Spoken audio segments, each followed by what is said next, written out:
Good evening. I'm Brooke Goldstein, and welcome to the premiere episode of Outspoken. My vision for the show is to present an unfiltered take on some of the most pressing issues facing the Jewish community and the West at large. Each week, a topic will be tackled without the constraints of political correctness. We're going to have guests that have distinct perspectives that aren't here just to rehash the same old talking points and preach to the choir. I'll speak to you frankly, and I'll speak frankly with my invitees and ask the difficult and sometimes awkward questions necessary to get to the bottom of things. We're going to get real here in this space.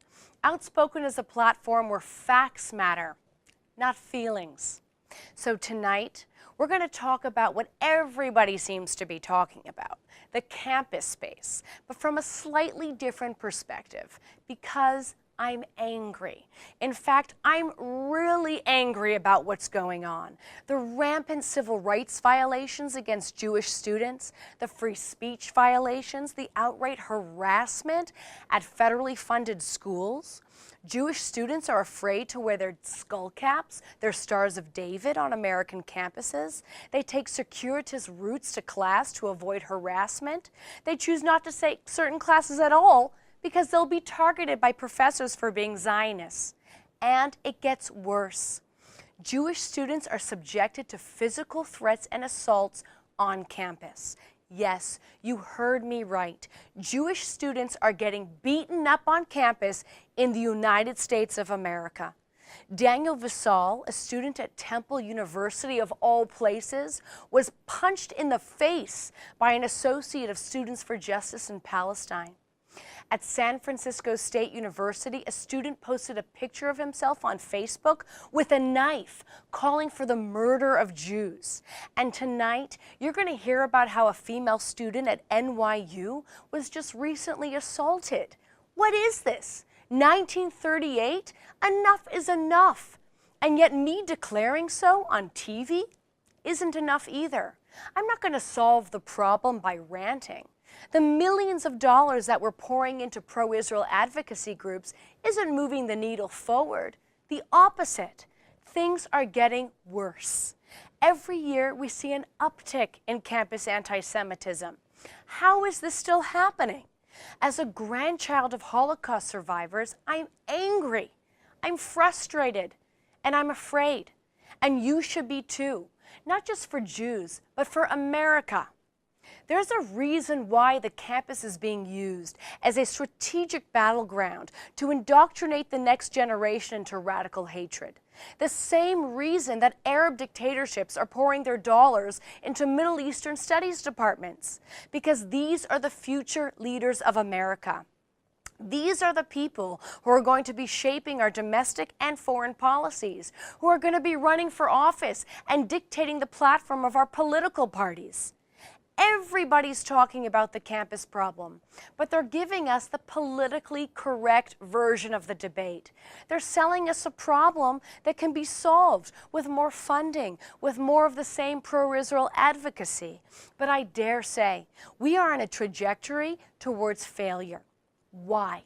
For two reasons. Number one, we are not aggressive enough. Could you imagine if a black student was beaten up at UCLA or at NYU? The African American community would be vocally livid, and rightfully so. They would be staging massive protests. Al Sharpton would be on every television news network from CNN to MSNBC screaming bloody murder. School administrators would be bending over backwards to create safe spaces and enacting policies to punish the perpetrators of this racist hatred. But they don't give Jews the same treatment, the same respect, because we don't demand it. Not only do we not demand it, but we discourage those in our community who do. Now, some of you may know that I run a litigation fund called the Lawfare Project. We finance some of the most groundbreaking lawsuits on behalf of the Jewish people around the world, setting precedents that change the status quo, suing schools that have a long history of verbally appeasing the Jewish community while turning around and unlawfully acting on their biases. I'll never forget the time I was accused of being too aggressive. They said I was too insistent, on taking people to court when they flagrantly flout the law and trample on the rights of Jewish citizens. Too proactive in enforcing the civil rights of the Jewish community. Now, does that make any sense? They said, "Shah, still." We wrote a letter. We're working behind the scenes. Don't upset the administration while we spend the next 10 years negotiating piecemeal with them on your client's behalf. As if that kind of quiet advocacy is really effective. Why are we so ashamed to scream at the top of our lungs that we deserve equal protection under the law, and if we don't get it, then we will fight for our rights like every other oppressed minority is entitled to do so? The second reason we're handicapped is because we're not using our collective efforts effectively. And I know you've heard this before, but listen carefully. The defensive position does not work. All the pro-Israel parades and videos and pamphlets talking about how Israel is a democracy, how we have Arab Knesset members, how we have the largest gay pride parade in the Middle East. It isn't enough. It's not sufficient to say no. Please believe us. We're not the monsters they paint us to be. We must turn the tables. We must give those students who are thirsty for human rights advocacy a real cause to march against. That is the gender, race, and religious apartheid happening in every single Muslim majority country in the world. They want a cause to protest? How about female genital mutilation? How about the enslavement of hundreds of thousands of Africans in Islamic dictatorships? How about the recruitment of innocent Muslim children towards suicidal, homicidal violence?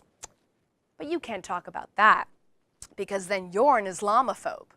Well, my friends, if raising awareness about human rights violations against innocent women and children is anti-Muslim, what then is pro-Muslim? How on earth are we supposed to engage in intersectionality and build our bridges with other targeted minorities if we don't have the courage to speak out against those who are the oppressors?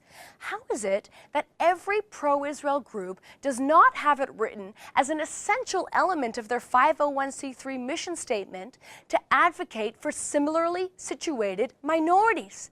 This isn't deflection, it's genuine activism. I'm so frustrated with our communal disabilities. But what does give me hope are the guests that we have tonight, because they're not your typical advocates. They are fierce, they are outspoken, they have pride, and they have an offensive strategy.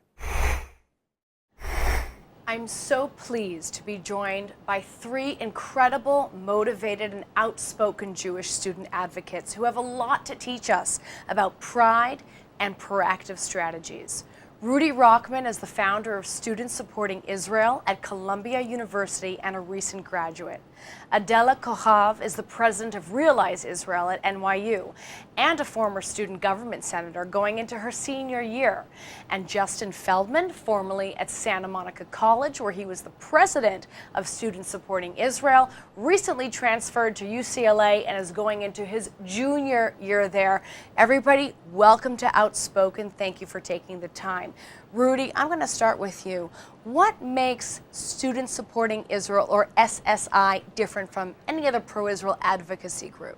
Well, first of all, who we are and also what we do. Who we are is a grassroots student movement, meaning we're not based on outside organizations pushing materials onto students. We're based on empowering the actual students there. And we also understand that every campus is different, so every campus has to do their own thing, but at the same time, we're all connected. Secondly, what we do, we're not right-wing, one-state, two-state, left-wing. We're not here to push a political agenda onto a democratic country. We're here to empower Am Yisrael, the Jewish people, and their story and their culture. So that's an essential difference. It's not about pro-Israel advocacy per se. It's about civil rights advocacy and being a proud Zionist. Exactly. I take the term advocacy as almost a cheerleader. We're not cheerleaders. We're players on the team. And we don't use advocacy, we use activism.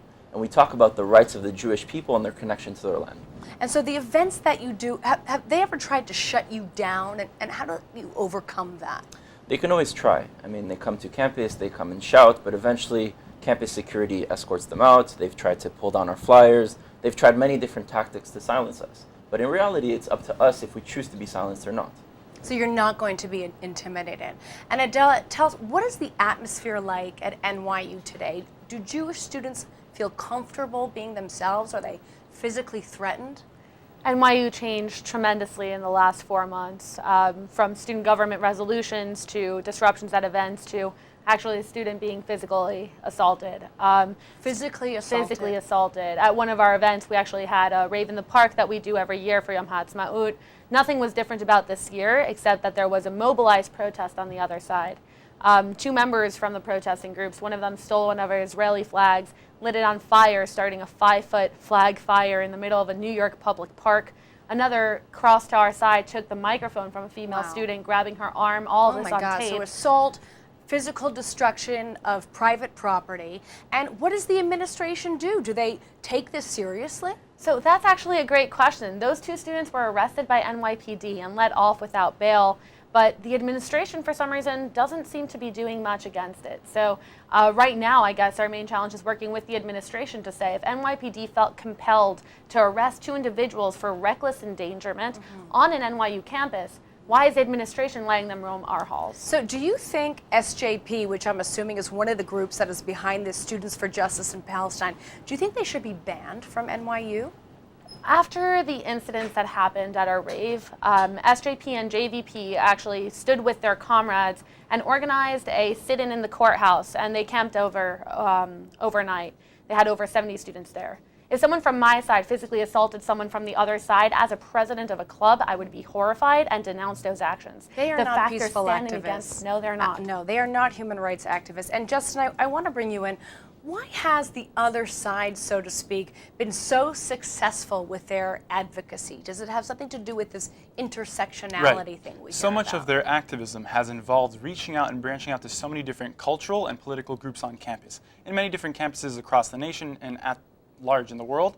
And the way that they're able to send their message is through their legitimization of being present. And what pro-Israel activists need to do to reach out and delve into that intersectional narrative that is developing the future of this country is to be present as genuine allies for various causes and to start telling our narrative equally in that exchange instead of being submissive allies or instead of being out of the picture wholesome. Right, and so telling our narrative, it's not, again, about talking about pro-Israel stuff. It's about telling about the indigenous Jewish people, the story of the Jewish people, and Absolutely. Zionism being a progressive value. It's about being on the offense, not the defense, is it not? Absolutely. I think being on the offensive means setting the terms for yourself, for your organization, for the pro-Israel cause at large, and not bending to the standards at which you're being subjected by the anti-Israel presence or movements on campus. These campaigns cannot delegitimize us for who we are so long as we know our narrative and we know how to tell our narrative and embrace that narrative in various different activities. Have you ever felt physically threatened on an American campus? Have you witnessed anyone being threatened or assaulted? I have felt physically threatened.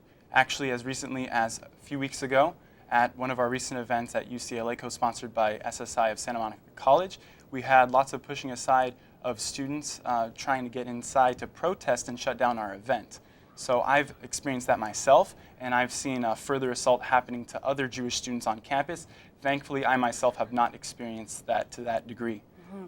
Rudy, has the pro-Israel community failed our students? I mean, we spend so much money on advocacy, and yet things are getting worse. What can we do different?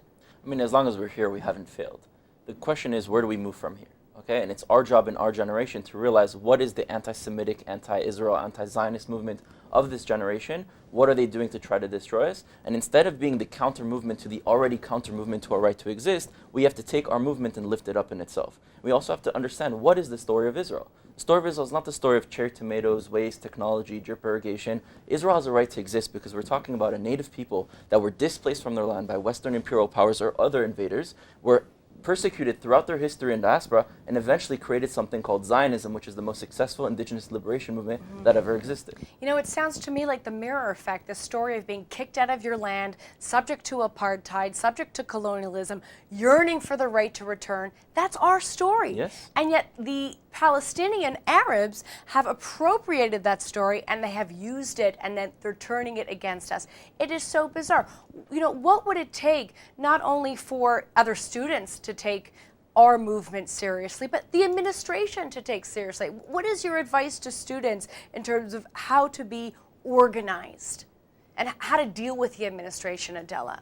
I think a lot of it is just knowing where you stand, knowing the people that are supporting you, and making sure that everything is on record. I know from my work working with the administration and with any organization, it's when you have a meeting with someone, you have to make sure to follow up and to always have everything down. Because if you spoke to an administrator about something and they don't follow through, you need that paper trail to say, we spoke about this and you are not fulfilling your duty to the students. And Justin, do you think there's a role here for the legal community, not pro-Israel advocacy groups, but lawyers to help students on campus, either dealing with the administration or filing claims when necessary? Undoubtedly, absolutely. I believe that students need to know their rights. They need to be aware of what it is that they can do to be able to take justice into their own hands when the administration is either obstructionist or is not doing their fair share to hold students to the full extent of the law universally. So lawyers and legal assistants can help students and empower them to feel a motivation to pursue their rights and pursue their justice and know about these rights. And not to be ashamed. Not to be we ashamed. have every right to assert ourselves like any other minority group. So if you were to say one thing to students who are coming to campus now, one piece of advice, Justin, what would it be? Be proactive.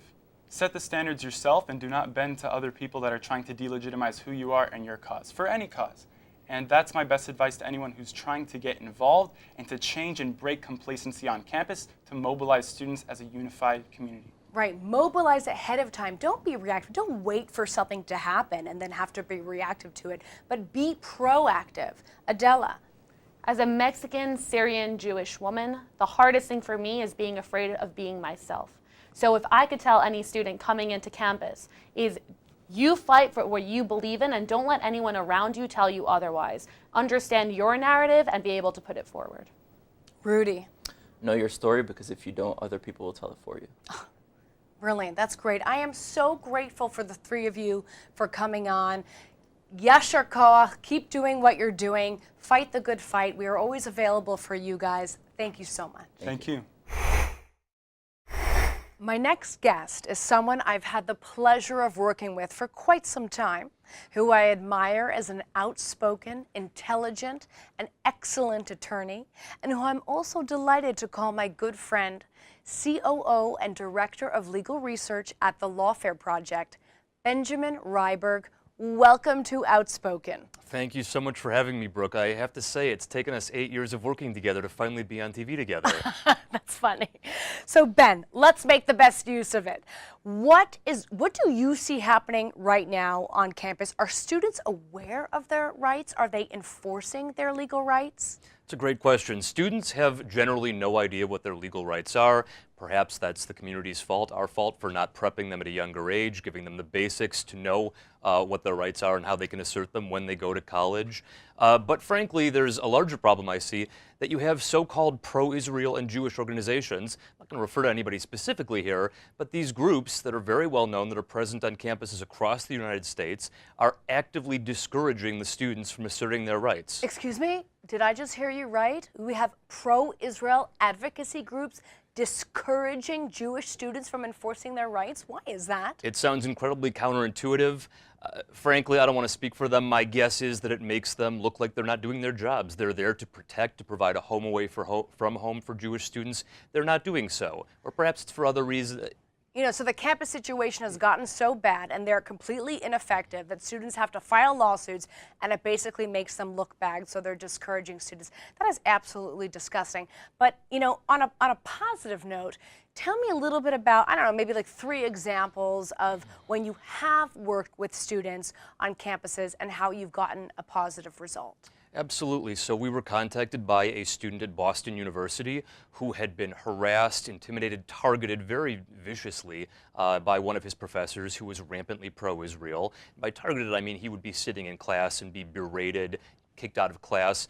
Things really culminated, though, when the student who had been previously granted special testing accommodations by the university was told on the day of his exam that these testing accommodations were being denied. So there was retaliation against this student for being pro-Israel, for being Zionist by his teacher. And what happened? Exactly. So we worked with the student behind the scenes, and we helped him, prepared him to deal with the administration. Ultimately, his grade was expunged, and that professor is no longer teaching at the school. Right. And I also mentioned in my intro what happened at Temple University. You worked with Daniel Vessal, right? Yes, indeed. When the student Daniel Vessal approached a table of SJP at a club fair just to ask them about their positions and such, he was punched in the face by one of their friends, affiliates, whatever you want to call them, and didn't know what to do. So what kind of legal assistance did you provide? Within 24 hours, we had arranged for him a team of 3 pro bono attorneys. And pro bono means free. Free of charge, no cost to the student whatsoever. They helped him prepare a complaint, and ultimately the student, the assailant, was prosecuted, and he was given community service, forced to pay court fees, and issue a public apology.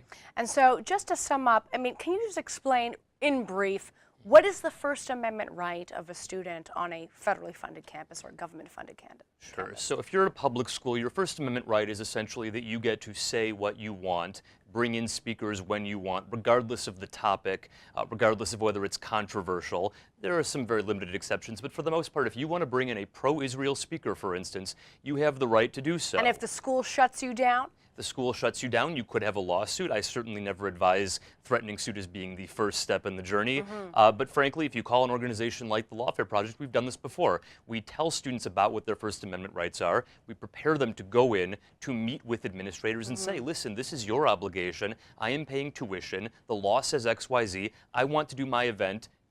Please make it happen. Amazing. So students could definitely benefit from receiving the excellent legal advice from people like you and obviously other attorneys at the Lawfare Project. Thank you so much, Benjamin, Thank you for being with us. I appreciate it. Every week, Outspoken is going to end in a very special way. I want to close each program by talking to my dad for a moment, Stormin Norman Goldstein, who's up in Toronto. Dad, how are you doing today? Fine. How are you down in New York?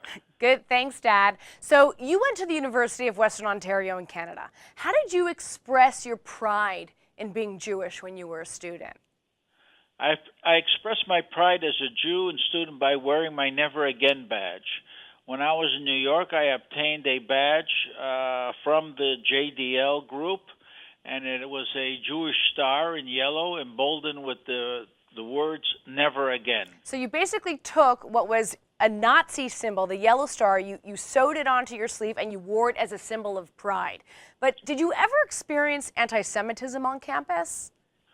Most people were curious as to why I wore that badge, and that gave me a chance to discuss the Holocaust in the young state of Israel. I even had my bar mitzvah in Israel in 1963, which was very meaningful to me, coming from parents who were Holocaust survivors. But I did have one really bad anti-Semitic incident when I was in the school pub, and a few members of the football team came over to me and started to harass me, and then they started to assault me and push me around and beat me up a little bit. But fortunately, I was able to break away from the group, and eventually I went and I informed the police, and they were charged with assault. That's really good that you proactively stood up for yourself and that the administration did the right thing. What advice do you have for Jewish students on campus who are today facing the type of rampant discrimination that we haven't seen in years? My advice to students who are harassed for being Jewish is to push back. Complain to the university authorities. Talk to the Jewish organizations on and off campus. Demand your human rights to be respected and have free opinions.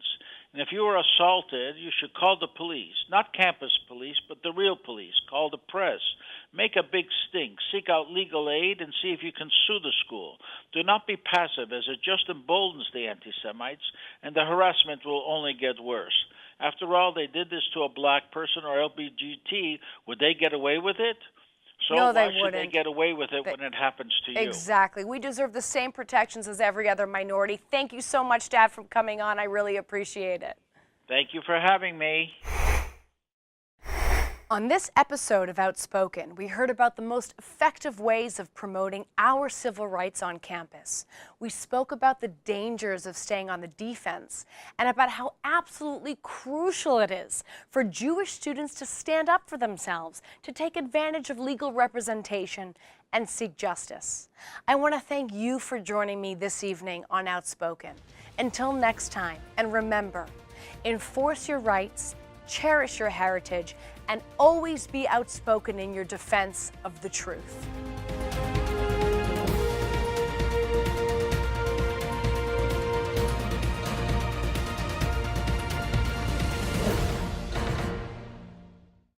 We would be pleased to send a complimentary DVD of this program to anyone who wishes to support JBS with a tax-deductible gift of $36, double high or more.